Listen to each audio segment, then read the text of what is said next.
তোমার থেকে বড় দয়াবান আর কেউ নেই। এরকম করে হযরতে মূসা আলাইহিস সালাম যখন দোয়া করছিলেন, এমতো অবস্থায় তিনি দেখলেন যে সামনেই দুইজন মেয়ে রয়েছে, তারা কুয়া থেকে পানি উঠাতে পারছে না তাদের ছাগলকে পানি পান করানোর জন্য।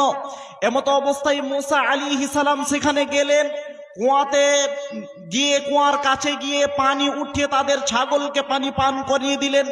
এরপরে মেয়ে দুটি তার বাড়ির দিকে রওনা দিল। এমতো অবস্থায় মূসা আলাইহিস সালাম রব্বুল আলামিনের কাছে বসে বসে দোয়া করছেন, হে আল্লাহ, এখন আমি জানি না আমার থাকার ব্যবস্থা কি হবে, এখন আমার খাওয়ার ব্যবস্থা কি হতে পারে, আমি এটা জানি না। তাহলে তোমার কাছে আমি দোয়া করি, আমাকে থাকার ব্যবস্থা করে দিতে হবে।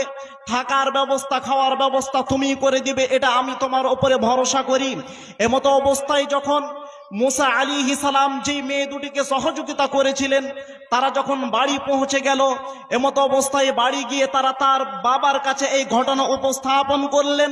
তখন তারা বলল, ওই লোকটাকে তোমরা ডেকে নিয়ে এসো। হযরতে মূসা আলাইহিস সালাম হযরত মূসা আলাইহিস সালামকে তারা দুইজনে এসে আসলো ডাকতে। ডেকে নিয়ে গিয়ে বলছেন, আমার আব্বা আপনাকে ডেকে পাঠিয়েছেন। এমতো অবস্থায় মূসা আলাইহিস সালাম সেখানে গেলেন এবং বললেন যে তোমাকে টেনশন করতে হবে না, ভয় করতে হবে না, এখানেই হবে তোমার থাকার ব্যবস্থা, এখানেই হবে তোমার খাওয়ার ব্যবস্থা, কোনো টেনশন নেই। মূসা আলাইহিস সালাম দোয়া করছেন, আল্লাহ, জানি না আমার থাকার ব্যবস্থা কি হবে, জানি না খাওয়ার ব্যবস্থা কি হবে, কিন্তু রব্বুল আলামিন তুমি আছো, তুমি আমার খাওয়ার ব্যবস্থা করে দিবেন। অতএব কোনো ব্যবস্থাই ছিল না।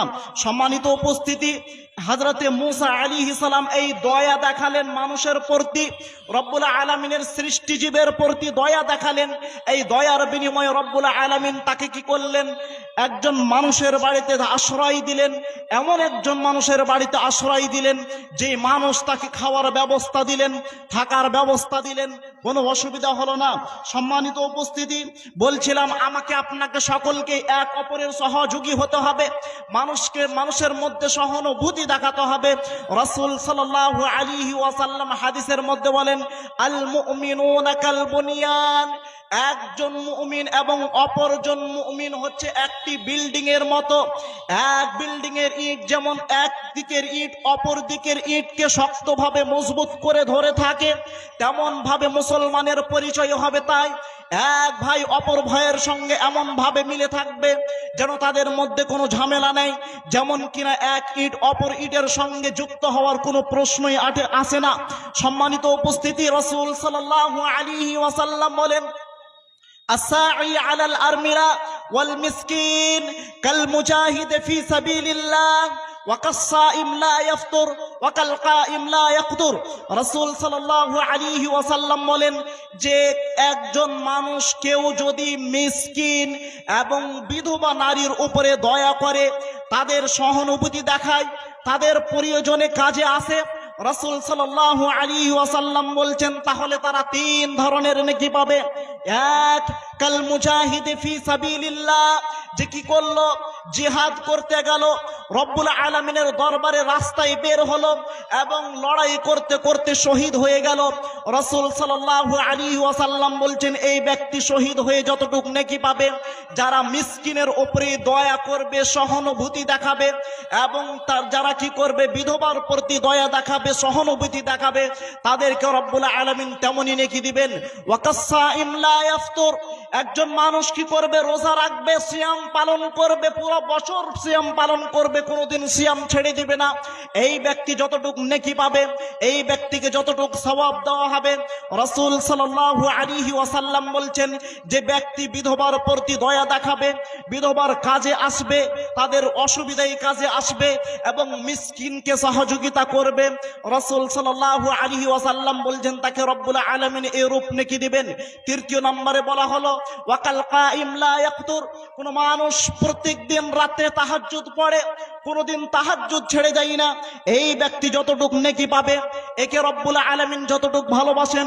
একজন মানুষ যে বিধবার উপরে দয়া করবে, যে ইয়াতিম মিসকিনের উপরে দয়া করবে, রাসূল সাল্লাল্লাহু আলাইহি ওয়াসাল্লাম বলছেন তাকে অতটুকুই নেকি দেওয়া হবে।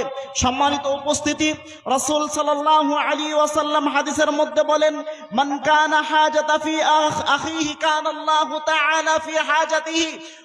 রাসূল সাল্লাল্লাহু আলাইহি ওয়াসাল্লাম বলেন, কেউ যদি তার ভাইয়ের কোনো কাজে আসে, অড়স পড়সের কোনো কাজে আসে, রাসূল সাল্লাল্লাহু আলাইহি ওয়াসাল্লাম বলছেন তাহলে রব্বুল আলামিন তার কাজে আসবেন। সম্মানিত উপস্থিতি, রাসূল সাল্লাল্লাহু আলাইহি ওয়াসাল্লামের আরেকটি হাদিস আপনার সঙ্গে বয়ান করি। হযরতে জাবির রাদিয়াল্লাহু তাআলা আনহু বলেন, রাসূল সাল্লাল্লাহু আলাইহি ওয়াসাল্লাম আমার সঙ্গে তিনটি জিনিসের অঙ্গীকার নিয়েছিলেন। এক, আমি কোনোদিন নামাজ ছেড়ে দিব না। ওয়া উতিয়া যাকাত, যাকাত দেওয়া বাদ দিব না, যাকাত দেব, সালাত আদায় করব। তিন নম্বরে যেটা ছিল সেটি হচ্ছে এই যে আমি পাড়া প্রতিবেশীর সঙ্গে সৎ ব্যবহার করব, মানুষের সঙ্গে খারাপ আচরণ করব না। সম্মানিত উপস্থিতি, আমাদের অবস্থার দিকে যদি একটু দেখা যায়, আমরা ভাই ভাইকে দেখতে পারি না, পড়োশ পড়োশিকে দেখতে পারি না। রাসূল সাল্লাল্লাহু আলাইহি ওয়াসাল্লাম বলছেন যে একজন মানুষ যদি কোনো মানুষের অসুবিধায় কাজে আসে, রব্বুল আলামিন তার অসুবিধায় কাজে আসবেন। অতএব আমাকে আপনাকে আপ্রাণ চেষ্টা করতে হবে। রাসূল সাল্লাল্লাহু আলাইহি ওয়াসাল্লাম বলছেন মানুষের দয়ায়, মানুষের অসুবিধায় কাজে আসলে রব্বুল আলামিনের দয়া পেতে পারো। রব্বুল আলামিন তোমার উপরে দয়া করবে যেমন করে তোমরা মানুষের প্রতি দয়া করছো।